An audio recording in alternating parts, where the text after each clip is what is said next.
acústico. Quiero ver, vamos a ver. Entonces, como les había mencionado, cuando existe una exposición a ruidos por más de 85 decibeles, existe el riesgo de daño auditivo, ¿no? Entonces, cuanto mayor es el tiempo de exposición, la probabilidad de daño es también creciente, ¿no? Hay una relación directa. Entonces, en un audiograma, lo que vamos a ver es una muesca en este tipo de pacientes. Frecuencias graves normal, caídas en las frecuencias de 2000 o 4000 y una recuperación para las demás frecuencias. Para que ustedes se hagan una idea, por ejemplo, el susurro de las hojas tiene una intensidad de 10 decibeles, ¿no? Para que tengan una idea de la intensidad de decibeles de muchas situaciones en nuestro día a día, ¿no? El motor de un automóvil puede llegar hasta tener 70 decibeles de intensidad. Una conversión normal puede variar entre 50 y 60 decibeles.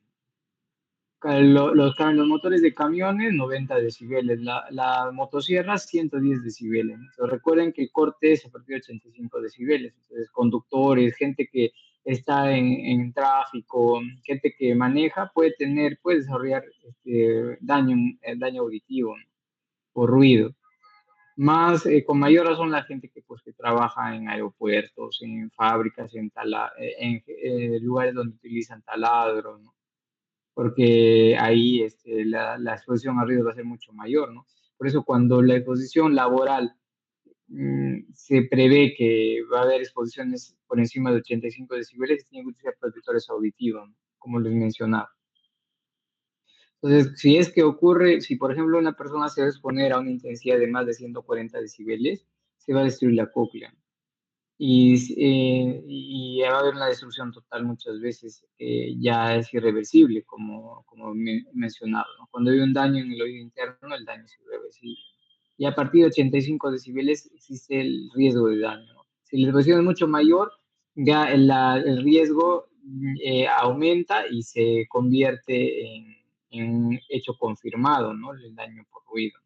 Entonces, por eso siempre hay que tener cuidado cuando nosotros estemos haciendo alguna actividad y tengamos exposición a ruido. Ustedes tienen algún familiar que trabaja en una fábrica, es conductor, recomiéndele siempre que se haga sus audiometrías periódicas y que siempre utilice tapones auditivos, sobre todo cuando la exposición es por encima de 85. Recuerden esas 85 decibeles. Entonces, otro tipo de hipoacusias adquiridas van a ser las tóxicas, ¿no? La exposición a medicamentos es una causa también importante de daño en el oído interno. ¿Por qué esto ocurre? Porque el epitelio sensorial de la cóclea es frágil, ¿no? Entonces, por eso lo hace más sensible la acción tóxica. No tiene tantas barreras protectoras, ¿no? Una característica de la ototoxicidad, para que lo tengan en cuenta, es que debe ser bilateral y simétrico. Lo mismo pasa con la presbiacusia, ¿no? Entonces, un oído no va a envejecer más que el otro, no envejecemos, nuestro organismo envejece por igual. Entonces, también este es un punto a considerar, ¿no? La bilateralidad y el hecho de que sean simétricos. Ahora, la susceptibilidad es individual. Hay pacientes que con una dosis baja de aminoglucósidos, por ejemplo, pueden desarrollar trauma acústico, pueden desarrollar, hipoacusia. Y algunos medicamentos, como por ejemplo la streptomicina, también van a afectar la función vestibular, ¿no? Entonces, los aminoglucósidos, como la kanamicina y la micacina, pueden causar hipoacusia neurosensorial por ototoxicidad. Pero además la streptomicina puede alterar la función vestibular, puede ocasionar alteraciones del equilibrio. Los diuréticos también, ¿por qué? Porque los diuréticos pueden generar deshidratación de las células ciliares externas y de la estrella vascular y los dañan. Entonces eso va a repercutir a nivel del órgano de corte. Algunos antiprotozoarios, como por ejemplo la quinina, la cloroquina, los salicilatos, también pueden causar hipoacusia neurosensorial. ¿Y qué es lo que se tiene que hacer? Si se identifica esto, pues pero primero prevenir. Tratar de no utilizar estos medicamentos que son conocidos ototóxicos como primera opción. Solo tener en consideración estos medicamentos cuando sea muy estrictamente necesario. Y si se identifica que ya está ocurriendo algún tipo de daño, pues suspenderlo si es que es posible, ¿no?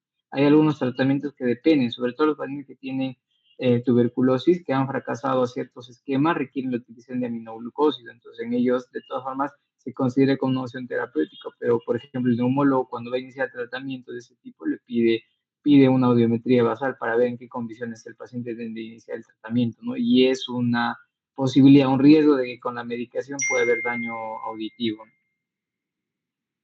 Trastornos vasculares como embolias, trombosis, vasculitis también pueden ocasionar esta hipoacusia neurosensorial, ¿no? Y como les había mencionado al inicio, infecciones virales como las de la papera, la rubiola, también pueden ocasionar daño auditivo, ¿no? Y infecciones bacterianas, ¿no? A la cabeza las meningitis, ¿no? Pacientes hipertensos que tienen enfermedades desmielinizantes, pacientes con dislipidemia, también van a generar que haya un daño a nivel del oído interno, ¿no? Y eso va a generar también que el paciente presente hipoacusia. Como les había mencionado, probablemente es una de las únicas emergencias en otorrinolaringología, la hipoacusia súbita. Entonces, son pacientes que inician su cuadro clínico de manera brusca y el paciente puede acompañarse o no de síntomas como vértigo, puede haber tinnitus, zumbidos. Y normalmente los pacientes con hipoacusia súbita debutan con hipoacusias neurosensoriales severas a profundas. ¿Y cuál es el tratamiento de elección en estos pacientes? Pues los corticoides. De todas formas, debe haber corticoides sistémicos o intratimpánicos. Por ejemplo, si estamos ante un paciente hipertenso, diabético, con alguna comorbilidad que impide el uso de corticoides sistémicos, porque ustedes saben que dentro de los efectos adversos de los corticoides a veces pueden elevar los niveles de glucosa y de presión arterial, entonces se puede optar por utilizar corticoides intratimpánicos, ¿no? Se colocan directamente a través del tímpano y también es parte del tratamiento, pero nunca debe faltar corticoides. Y la dosis es fisiológica, ¿no? A 1 miligramo por kilo, hasta máximo 60 miligramos por día, ¿no?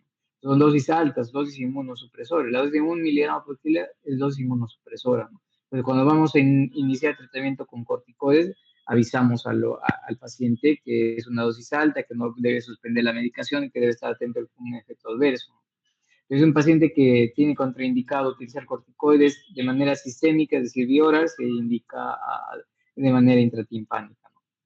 Entonces, normalmente para nosotros diagnosticar una hipoacusia súbita debemos comparar con oído sano, ¿no? Cuando la hipoacusia es bilateral, pues ya depende del criterio clínico, pero si por ejemplo el paciente presenta hipoacusia súbita de un solo lado, comparamos con el lado contralateral que está bueno, y si vemos que hay una regla que se utiliza en la regla de 3, si vemos que existe una disminución de más de 30 decibeles en 3 o más frecuencias seguidas de la intensidad en decibeles, entonces estaríamos ante un paciente con hipoacusia súbita. Es decir, si hay un descenso de más de 30 decibeles en 3 o más frecuencias seguidas del umbral auditivo, entonces estamos ante un paciente con una hipoacusia súbita. ¿Y cuál es nuestro basal? ¿Con qué lo comparamos? Con el oído contralateral. Entonces ese es el criterio y se diagnostica, se confirma con una audiometría, pero ya la presunción diagnóstica es con la clínica, con lo que el paciente les diga, ¿no?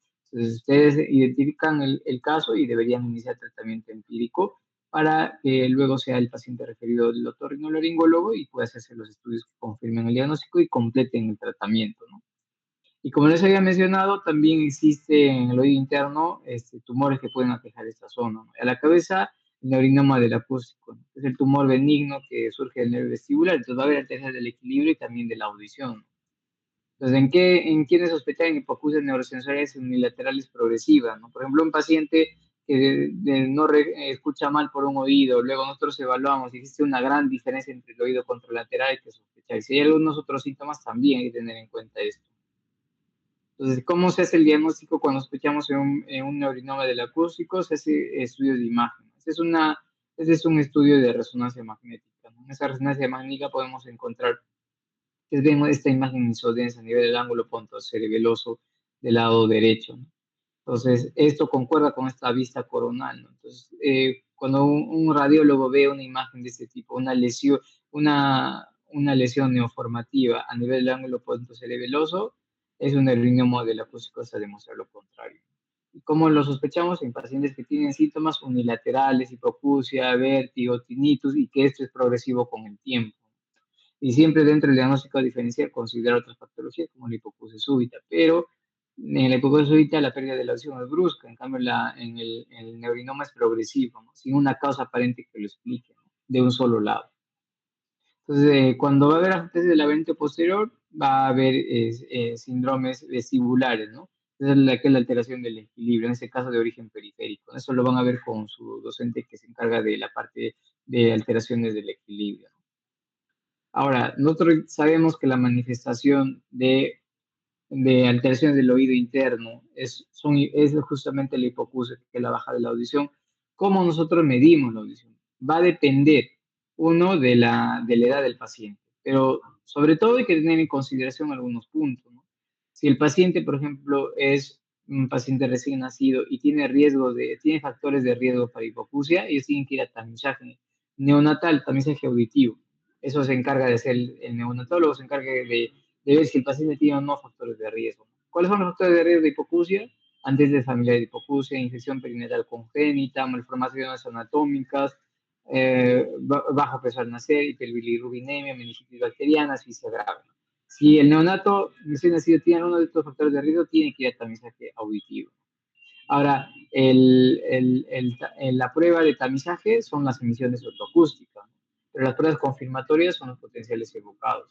A ver, ahora, a veces, dependiendo de la edad del paciente, se puede realizar otro tipo de estudios. Por ejemplo, si el paciente en el cual sospechamos que hay hipoacusia tiene meses de nacido, se pueden utilizar, como ya les he mencionado, emisiones autoacústicas y potenciales evocados.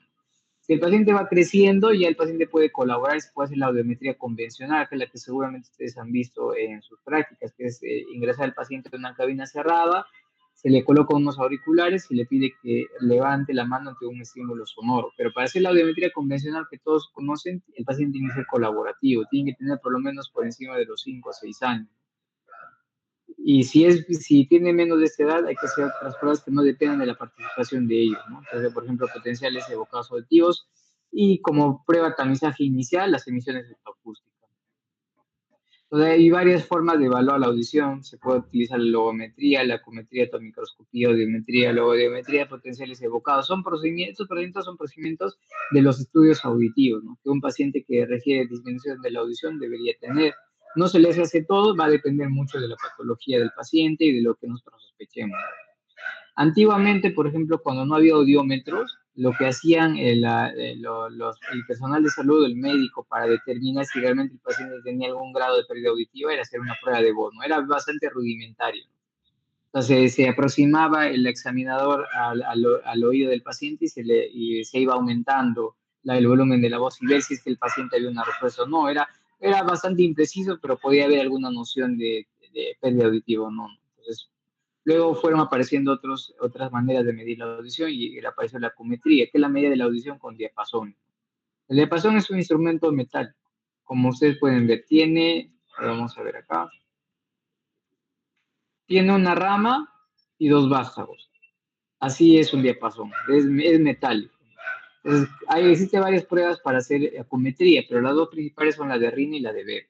La prueba de Rini consiste en hacer vibrar este diapasón y luego se estimula, se coloca el diapasón vibrando en la apófisis mastoidea del hueso temporal, es decir, detrás de la oreja y luego delante de la oreja.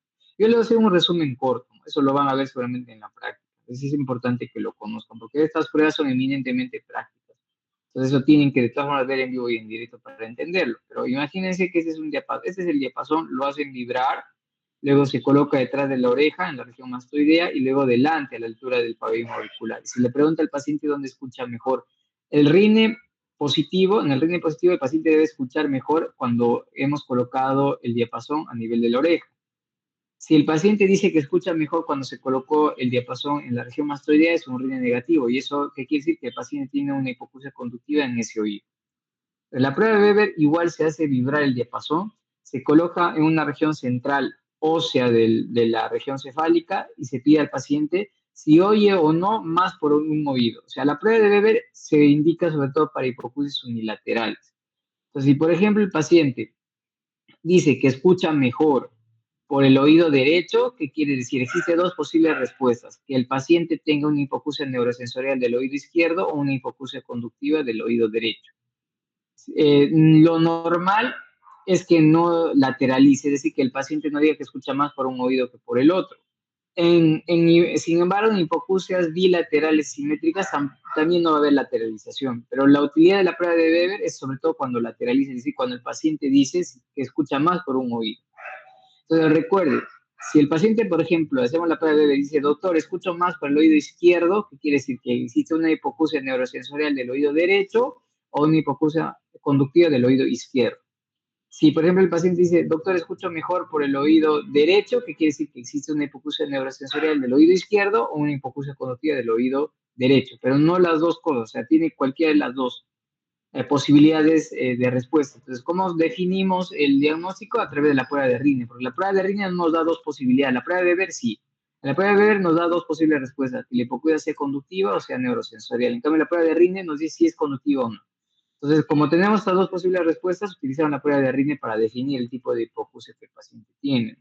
Como le parece un poco abstracto, pero es que es una prueba eminentemente práctica. Tienen que estar en la práctica. Si no lo han hecho hasta el momento, pidan que sus docentes les puedan indicar cómo es la prueba de acumetría para que lo puedan entender mucho mejor, ¿no?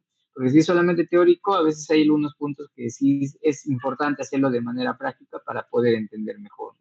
Pero la idea es esa, ¿no? Que la prueba de Rine evalúa hipoacusias conductivas. ¿Cómo se realiza? Se hace vibrar el diapasón, se coloca detrás de la oreja y luego delante de la oreja para ver, o a la altura de la oreja, a la altura del pabellón auricular para ver si el paciente escucha mejor o no a nivel del pabellón auricular. Si escucha mejor en la región ósea, cuando colocamos en la región ósea es un Rine negativo, que quiere decir que la hipoacusia que tiene el paciente es conductiva, ¿no?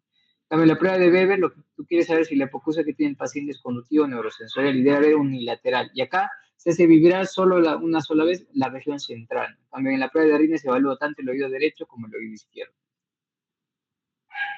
Existen otras pruebas, ¿no? Pero las más conocidas, la prueba de Rine y de Weber. La otoscopía es ver el oído, pero en este caso se va a ver con un microscopio, se ve con mayor detalle, ¿no? Por ejemplo, esta es una membrana timpánica normal. ¿Por qué es normal? Porque miren, tiene el brillo como está conservado en aclarado, que es el triángulo luminoso, la cadena osicular, no vemos ninguna solución de continuidad, entonces es un oído normal. Apréndase de memoria esta imagen. Siempre es bueno saber lo normal para distinguir lo patológico. En cambio, en esta, ¿qué ven? ¿A alguien se le ocurre decir que ve ahí? ¿Qué se imaginan la imagen otoscópica de la derecha? ¿Qué creen que sea?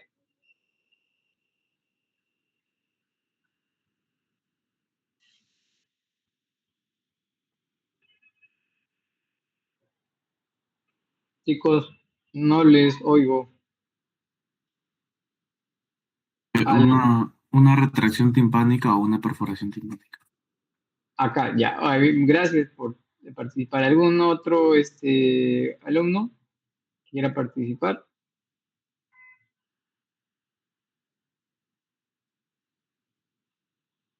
Si no participan, yo voy a llamar a mis alumnos, ¿no? A ver, ya, a ver, Omar, ¿está en la reunión?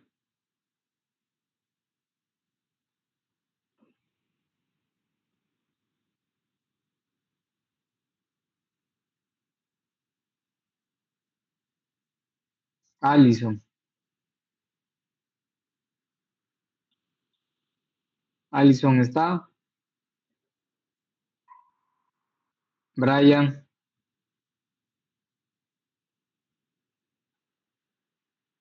A ver, voy a ver. ¿Están mis alumnos o no están? Bueno, alguien que opine. Porque lo que pasa es que sí me quedo en esa imagen porque esa imagen nunca se deben olvidar, porque aunque no sean otorrinos, aunque no les guste la otorrinolaringología, porque a algunos no les va a gustar, a algunos sí, seguro. Pero esto, eso sí o sí lo tienen que saber. ¿Por qué? Porque si se les pasa esto, entonces van a pasar por alto dar un tratamiento adecuado, ¿no? Y esto van a ver en su día a día cuando estén trabajando en su serum, porque la mayoría va a ser serum, a menos que alguno quiera hacer su especialidad afuera y no lo requiera hacer. Pero probablemente más de la mitad sí va a ser serum. Entonces, eso va a ser su día a día, lo que siempre van a ver. Entonces, ¿qué es? ¿Qué les parece esta imagen?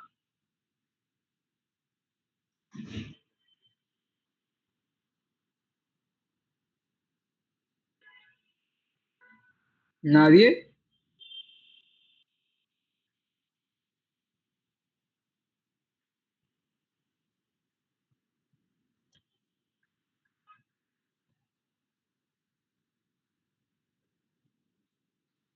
Una otitis Pero, media. claro, otitis media, es una otitis media aguda. ¿Por qué? Porque mira, lo primero, normal no es. ¿Por qué no es normal? Porque ven el triángulo luminoso acá, no ven ese triángulo, esta zona de acá, no lo ven acá. ¿Lo ven nacarado, transparente? No. ¿De qué color está? Rojo, entonces está congestivo. ¿Ven, se ve la cadena osicular? No se ve. ¿Ve, está transparente? No está transparente. Entonces, esta es una imagen típica de una otitis media aguda. Y la otitis media aguda lo van a ver bastante. Entonces, apréndase de memoria estas dos imágenes. Esta es una imagen, la imagen típica de otitis media aguda. Entonces, ténganlo en cuenta, ¿ya? Acá eso está claro, acá hay una perforación timpánica. Cuando existe una perforación timpánica, se puede colocar un injerto para cerrar la perforación. Es el mismo paciente, pero con un injerto posterior. Se le hace una cirugía. Como se hace esta cirugía, se hace una incisión detrás de la oreja. Puede haber también abordajes endoorales, es decir, a través del mismo conducto, si la perforación es pequeña y si hay un buen conducto también. Si no, se hace a través de esa incisión detrás de la oreja y se llega a la membrana timpánica y se coloca un injerto y luego el paciente queda así, luego de haber colocado el injerto. Entonces, ni uno, ni a veces ni aparenta haber tenido una perforación. En buenas manos no se notan. La impedanciometría es otra prueba auditiva, ¿no? Que evalúa, en este caso, evalúa el oído medio. Entonces, la impedanciometría comprende la timpanometría y la evaluación de los reflejos estapediales. Entonces, ¿qué evalúa la timpanometría? ¿En qué consiste? Al paciente se le coloca un dispositivo similar a un auricular dentro del oído, se le pide que no degluta, que no pase saliva, y luego la máquina envía una señal acústica y de presión. Entonces, lo que va a ocurrir es que este examen va a través de esa señal acústica, que luego retorna, se va a poder medir el volumen del canal, la movilidad del tímpano, la presión de la caja timpánica y la permeabilidad de la trompa de Eustaquio. Y también verifica la movilidad de la cadena osicular. Es decir, la timpanometría evalúa el funcionamiento del oído medio. Esta es una curva tipo A. Una curva A es una curva normal, la curva tipo B es una curva plana que puede observarse en pacientes con perforación timpánica o otitis media serosa. La curva tipo C se observa en disfunciones tubáricas. La S, es decir, la curva A pero más pequeñita, en situaciones donde va a haber una rigidez de las estructuras del oído medio, por ejemplo, una timpanoesclerosis, otoesclerosis, una rigidez de la cadena osicular, por ejemplo. Y la curva tipo AD es una curva grande, alta. Eso se observa en situaciones contrarias, en membranas monoméricas, en flacidez de la membrana timpánica, se observa también en la disrupción de la cadena osicular, es decir, cuando algún huesecillo del oído ha sido se luxa, porque ustedes saben que están articulados. A veces se puede luxar unas articulaciones y se puede evidenciar con una curva tipo AD, ¿no? Pero recordar que la curva tipo A es la normal. Entonces, ¿en qué casos se utiliza? En difusiones tubáricas, en sospecha de otitis medias serosas, en otitis seroadhesivas, satelitales timpánicas o esclerosis, ¿no? En ese tipo de sospechas diagnósticas se utiliza la timpanometría.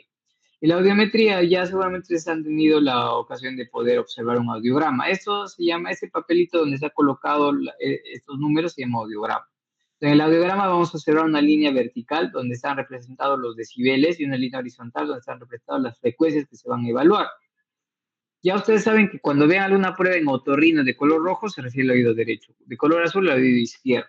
Por consenso, en un audiograma se evalúan las frecuencias de 1000, 2000, 4000, 8000, 500, 250 y 125. Es decir, tres frecuencias a la derecha, perdón, tres a la izquierda y tres a la derecha.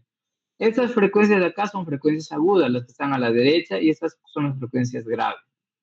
Entonces se evalúa solamente esas frecuencias, ¿no? Por consenso.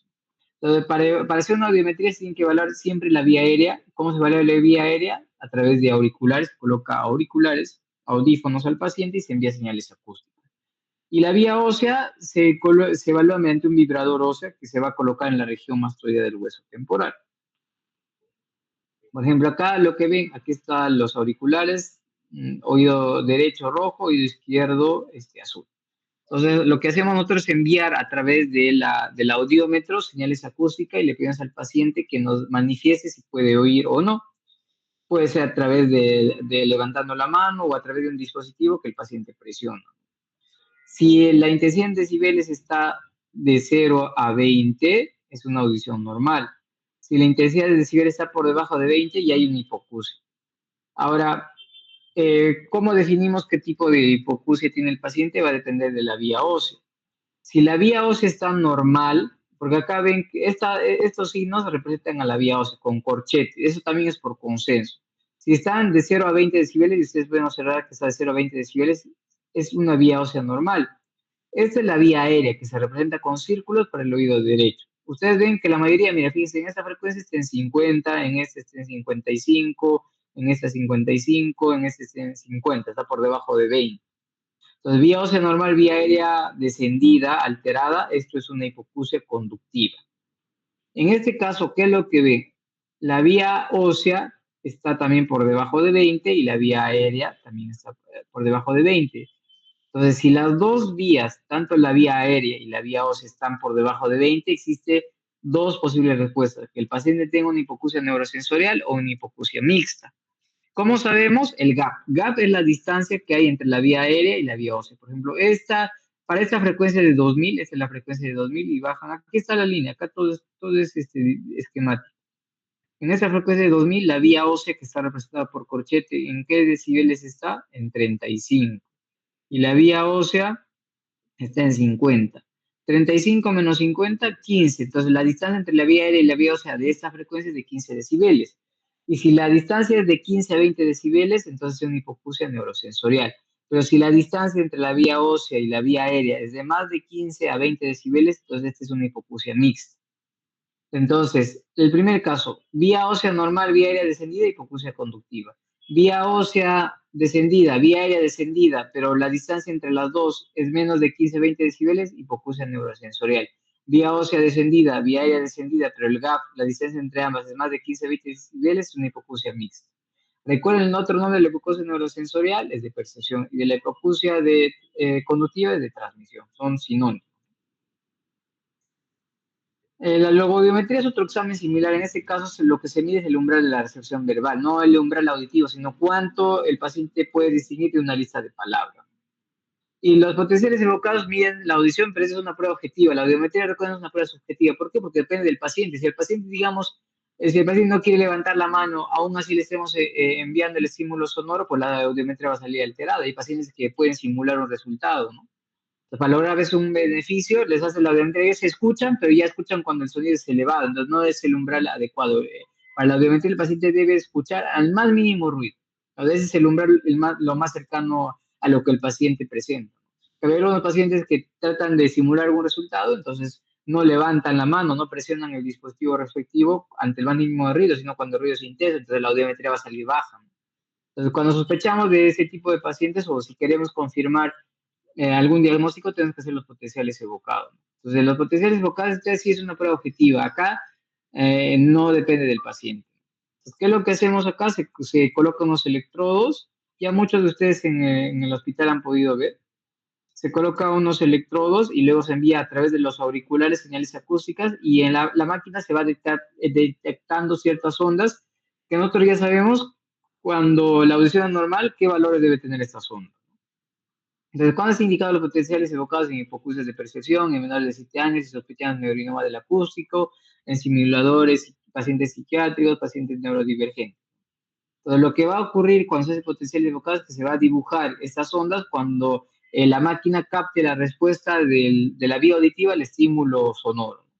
Entonces, otra cosa que sí deben memorizar es que cada onda a qué estructura de la vía auditiva representa. Son 6 ondas.